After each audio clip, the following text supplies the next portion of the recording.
Hello, and welcome to another segment of the Coatesville Area Public Library's Oral History Project. I'm your host, Kirk Witmer, and with me today is yet another Coatesville native. Please welcome Fred Pitcherella. Good day, Fred. It's nice to have you with us today. Nice to be here. Fred, you were born Alfred Pitcherella? Alfred, they call me Alfred, Freddie, Fred, Ton, everything. Everything you can lay your tongue to. Everything, yeah. Fred, you were born in what year? February the 1st, 1920. 1920. And you were born on Coate Street, I think you told me? Coate Street, 601 Coate Street. 601 Coate Street. What are your early memories growing up on Coate Street? When I was a kid or what? Yeah, absolutely. It was tough living them days. How so? On Coate Street, because there was 10 of us in the family. Mm-hmm. There was 5 brothers and 3 sisters. And I had 2 sisters that died. One died in Italy, and the first one was born here, died. And it was hard living them days. Matter of fact, my oldest brother and my older sister that is still living had to quit school and go to work so we could go through school. They quit when they were in 9th grade. Now my oldest brother, he's dead. My sister's living at home, she's 89 years old. Mm-hmm. They had to quit working in the silk mill and in the mill to keep us going to school. It was pretty rough. Because I remember I lived on Coate Street, I used to go across the tracks at 6th Avenue. Mm-hmm. I didn't even have enough money to fix my shoes. I used to cut cardboard when the shoes were wore out on the bottom and put cardboard on them. That's how rough it was back in them days. So we're talking Depression years. Depression years. During your teenage years. 28, yeah, during my teenage years. I remember my father, he bought my brother a 1929 Chrysler. You know what they looked like in 1929 with them big headlights on? The ones in the back looked like these guys were, you know, back in them days. But my father always got his license, so he decided one day to take the car out of the garage. Uh-oh. Now, he backed it out all right. It's a 1929 Chrysler, paid $800 cash for it. And when he went to go forward, he closed the doors and he ran into the garage doors. But he couldn't hurt the car because they were built good them days. Mm-hmm. That was one of the stories. When he finally got started, he took his my brother took my father to work. He worked in the Reading Railroad. He was a boss down there all them years. And my brother went to work at the silk mill, and my sister went to work at the silk mill. What about feeding a family that large? It was tough. What did you have to eat? Mostly mush. Yeah? We used to sit around a table at night, and if you didn't want it, my father just say, you go to bed. That's it. It was tough living them days. Because I had a little wagon, I used to go around picking up newspapers. And newspapers, you know, back in them days, you get maybe a couple dollars a week. Mm-hmm. And I was spending money. Mm-hmm. And when I was going to high school, I was on a football team. I was captain, basketball, football, and baseball. And before I played football, I used to wash 3 cars in the mornings to give me enough of money to take my girlfriend to the movies. Mm-hmm. I used to get 50 cents a car washing cars, and it was cold in the days. I used to have hot water and cold water mixed up. Mm-hmm. And it was rough. And I'd wash them cars, and I'd go out and play football in the afternoon and played a good game. Mm-hmm. But I used to get about $2.50. That's a lot of money. Used to go to the auditorium, it was 35 cents to get in. Then we'd take a ride up to I used to borrow my brother's car, go up to the highway and get a sandwich or something. That was it them days. I'd be home 9:30. Even playing football, I got caught a couple of times after 9 o'clock. Uh-oh. So the coach, well, he's dead today, Alexander. He was a mathematics teacher. Mm-hmm. And he used to tell me, he says, I'll let you go, but if you play a good game tomorrow, I won't say anything. Leo Atkinson was a coach in the days. He's dead. Them guys are all dead. Bert Sasso, they're all dead today. Mm-hmm. And I went out and played a good game. We beat Westchester. I had an 80-yard run. We beat Phoenix. Berwyn was, back in them days, I went on an 80-yard run them days. Nobody said a word. I did my job. But I was home after that at 9 o'clock every night. Sure. I'm sure you were. Now, today it's different. I don't know what they're out all night. And, of course, they're on these drugs and stuff. We didn't have them things them days. No problem with drugs at all? No problem with drugs. If there is, I didn't know anything about it. The people had drugs them days, but people had money. And we didn't know about it. There wasn't no drugs them days. No way. I'd come home from school, and sometimes my mother would make hot dogs, boiled hot dogs. I never forget one day I was sitting on the porch. It was warm that day. And stung me. The yellow jacket. Oh, okay. Stung me, and I couldn't hardly swallow. I thought I was going to die. My mother we had them ice box some days where you put ice in there. She got some ice and broke it up, and I put it in my throat and got it down. I didn't know what to do. I couldn't swallow, man. I thought I was going to die. That was another instance. Go home from school and then go back to school. But it wasn't a situation where she would rush you to a doctor. Yeah. No, didn't have the money to go to doctors. Doctors were expensive. That's right.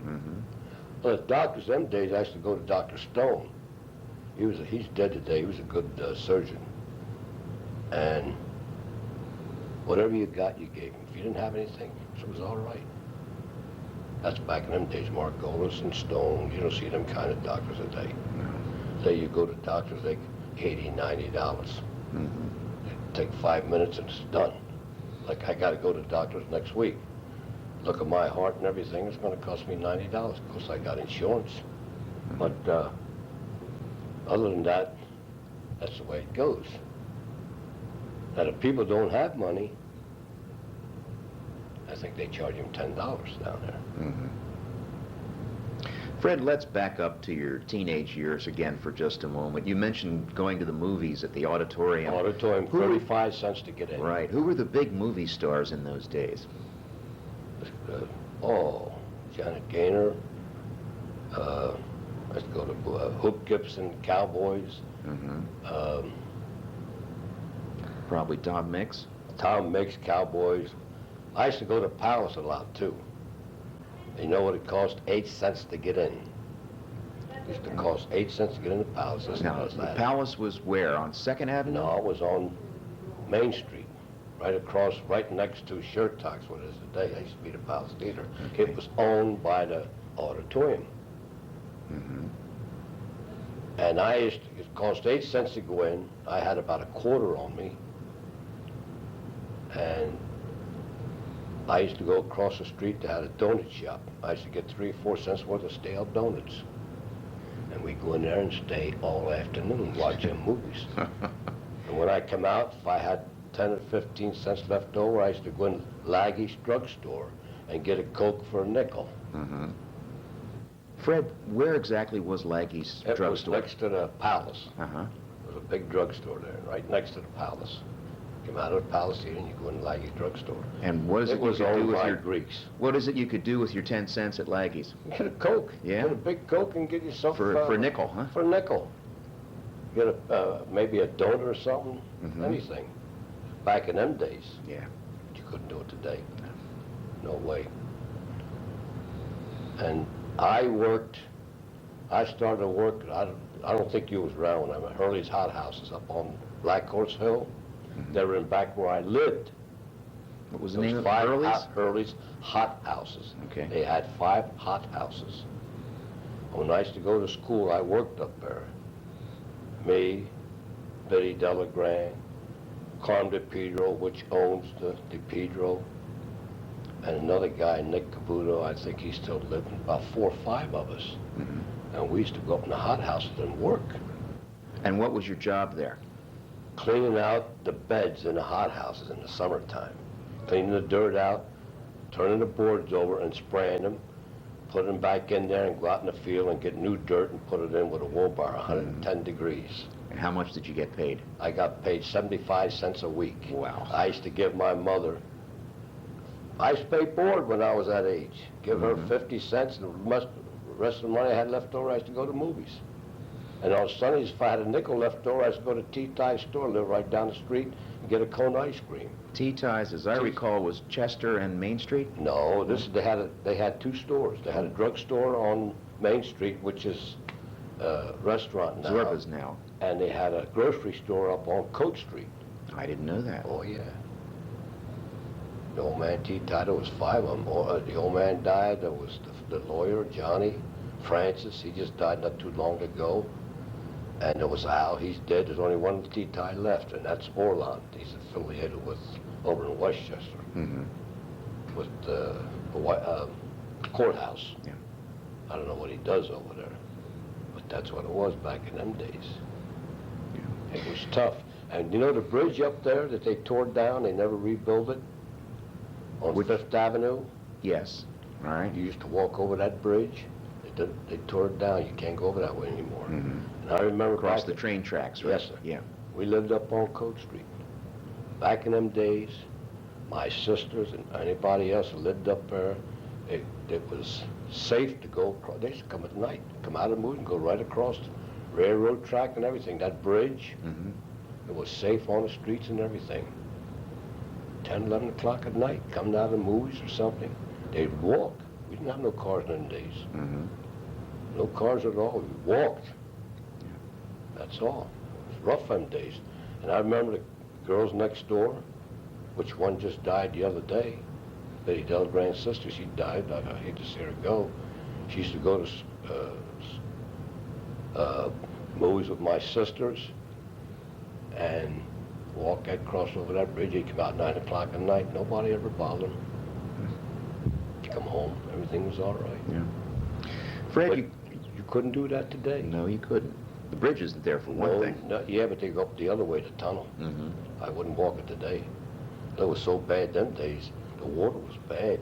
We used to go down the road barefooted down at 4th Avenue. They had a big spring come down off of that hill and get fresh water coming out of the pipes.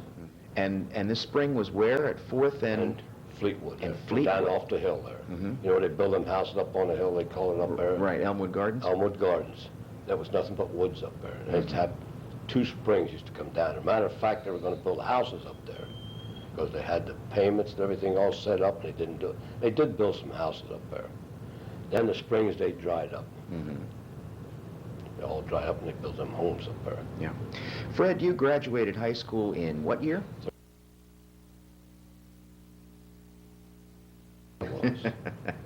What was in store for you after high school? Well, when I graduated, I had a chance to go to college. I had a chance to, I didn't take up a language in school, but if I wanted to go to the University of Pennsylvania, I had to take a language up. So Gladding, Mr. Gladding used to be the teacher, our teacher. Is that Frank Gladding? Frank Gladding, he told me he'd get me into Pennington Prep for 1 year and learn the language. Well, back in them days, I said I'd do it, and I'd never done it. Then Coach Killinger from Westchester University, Westchester State it was, he come up to my house on Coast Street, wanted me to go over to Westchester. I said next year, and I kept putting it off and putting it off. I got a job on the railroad, I made a few bucks, and from there, that's the way it went. I never did go, but I could have gone on a scholarship. How did you manage to land your job with the railroad? Through my father. My father worked on the railroad. Right. Back in them days, it was hard to get a job. I was working for 33 cents an hour. I worked in Chad's Forge. You know where Chad, that's where all the rich people are today. Right. That railroad would go from Reading all the way down into Wilmington. And that's what I was like, they called him back then, they used to call him Gandy Dancer, 33 cents an hour. Now, for those people that are watching this video, please tell us what a Gandy dancer does. He cleans the tracks, keeps the tracks in shape. They had 1 or 2 trains run down there in the mornings and at night. It goes all the way into Wilmington, and it comes back up at night. They used to call it the mail traders. You know, they stop all these stations, Northbrook and all the way down. Then they had a lot of people built these big rich homes down there, and they started raising hell because, you know, they had steam them days and all that smoke. They had to cut it off. Yeah. Matter of fact, the railroad's still there. They use it now. They got a crossover from, I think, Westchester into Kenneth Square, I think. They use it today for people want to take a ride, scenery and everything. They're still used. But I think the one from here, Coatesville on down, is closed down. I'm pretty sure. So the one that's still in operation is what, pretty much a tourist train? It's a tourist train, yeah, down at Northbrook. I think that's where they started, because I seen in the paper, tourists and everything, and so forth. And you've worked on the railroad for how long? 33 years. 33 years. Not Well, I always as- started as a gangly dancer, like I told you, on the tracks. And they had jobs opened up in Coatesville as a car inspectors and a car knocker. That's fixing cars and inspecting trains that went out of Coatesville. Back in them days, they did a lot of, Lucas done a lot of work. They had wide loads, these big, they used to make these big, what do you call them things for the army, for the government? Big heads, these big heads that went out.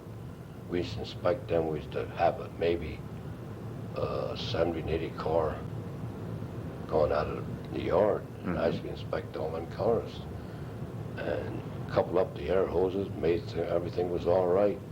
And it was bad in the wintertime. They'd break, and hoses would break, you know. It was hard putting a hose on. They'd freeze up. It was tough. When I had night work, I used to work a lot of overtime. That's one thing today about me.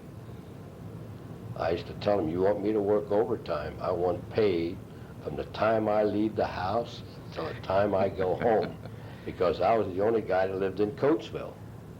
The rest of them lived outside of town. They'd contact me. I'd go to work. I'd do what I can do, take the truck out of the garage and put the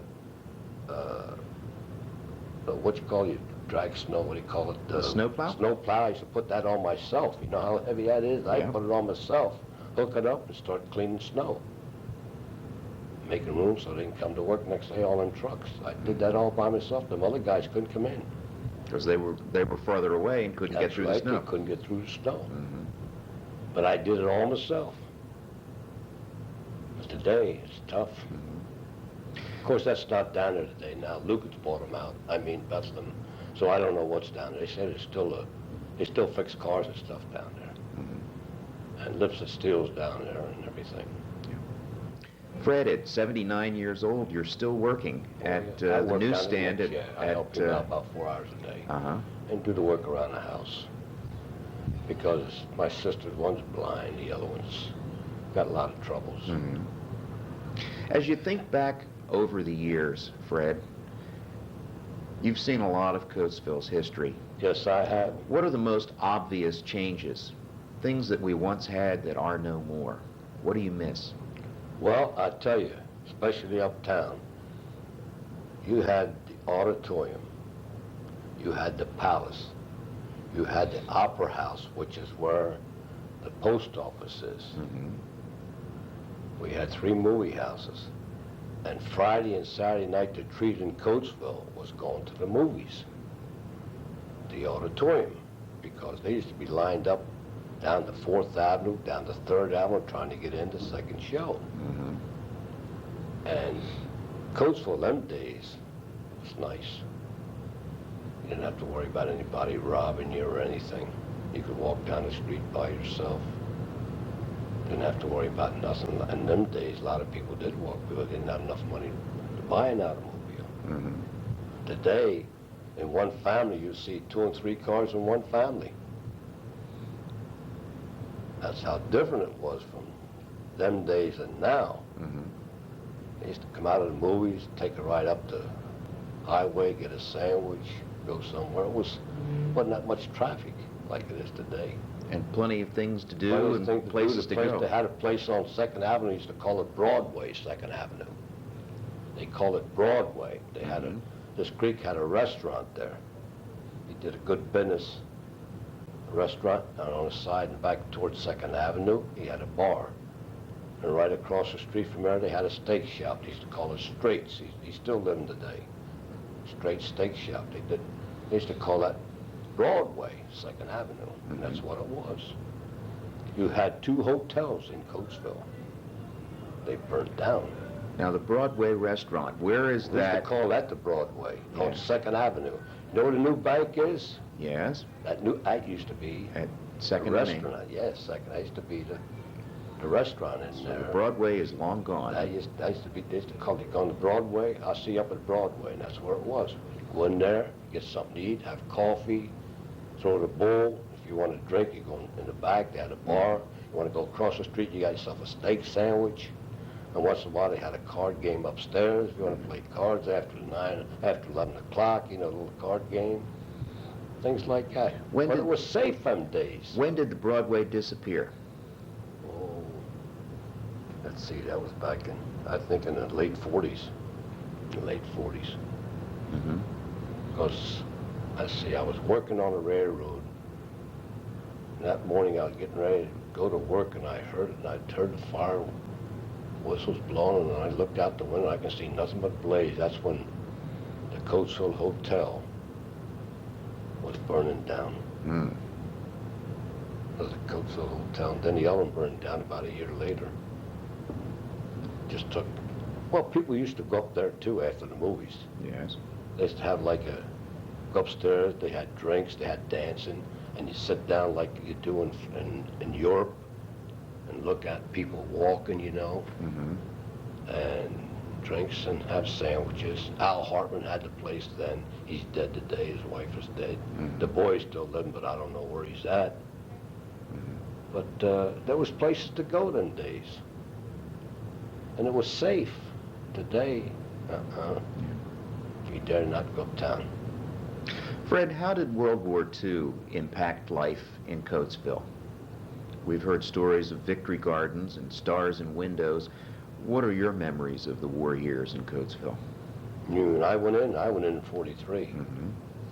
I got deferred for about 24 months because I worked for the railroad. I was doing work for the government, you know what I mean? Right. And I was working in Wilmington about 2 years, squaring off boxcars for DuPonts so they could haul explosive. You know what I mean? Squaring them off. Now, what is squaring off Squaring mean? them off. Everything squared. Everything had to be square in the boxcar. No nails or nothing because they were hauling explosive.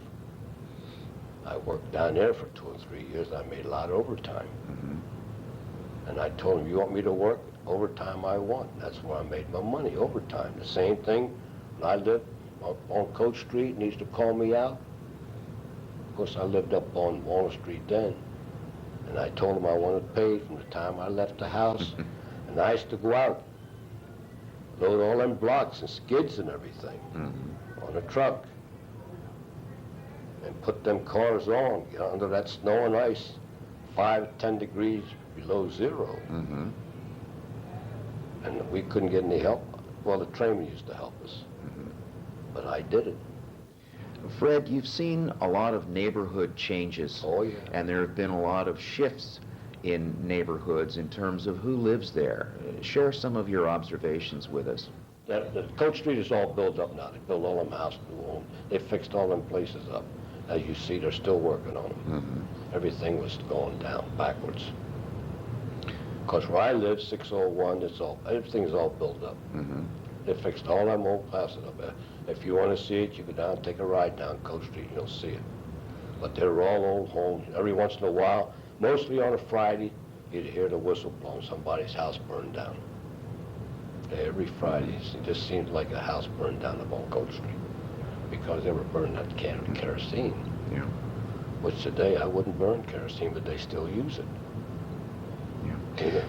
Fred, you've mentioned something very interesting. You could hear the whistle blow to alert people that there was a fire. Now, I have vague memories, boyhood memories, of whistles blowing to indicate fires. Yeah. There was some kind of a coding system, wasn't there, to indicate where a fire was? Yeah, they had, they used to have, we used to count them, 53. 53 used to be, I'll give you an example, 53 used to be Coach Street. Then it was 50 that had different, like you said, different codes. Right. Where it was at, you could even tell where it was. Because I had a thing on my calendar where all the fires would be, you know, codes on it, how many whistles. Right. So by a group of whistle blasts, you knew where it was count at. off numbers, and Now, I that know number would tell you 53 where it was. Coach Street, Merchant Street, I don't know what it was, 40-some. They had different numbers, you know. And you can, if you knew the numbers, you knew where the fire was. Because I used to look out the window where I lived up high, and you can see where the fires were. Like when they had them fires uptown, it looked like the whole town was burning down. Them 2 hotels went up. Now, as I recall, that whistle system lasted into the late 50s or the early 60s. Yeah. And I think what happened then... Now they don't have it. They just have that which call goes off. Well, I remember my father was a firefighter at the time, and we wound up with something called a plectron.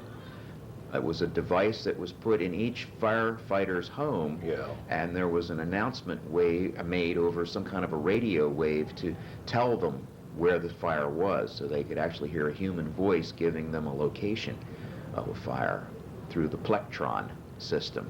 I don't remember that. Yeah. I don't remember that. All I knew is I knew the numbers when they used to blow where it was at.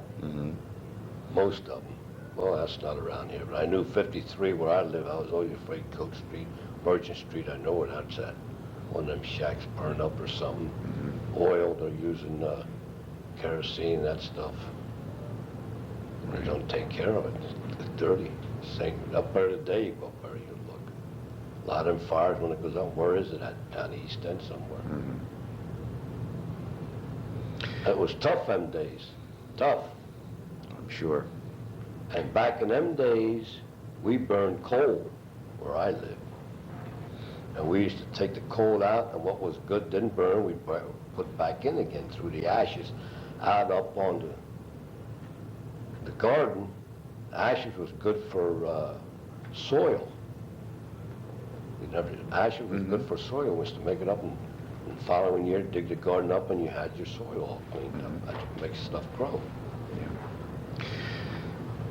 Fred, I want to thank you for being a part of our project. You've brought some things to light that no one else has discussed in the middle of this project, so I'm very glad that you were able to participate. Well, I'm glad to be here, and I'm glad I've done possibly what I can do.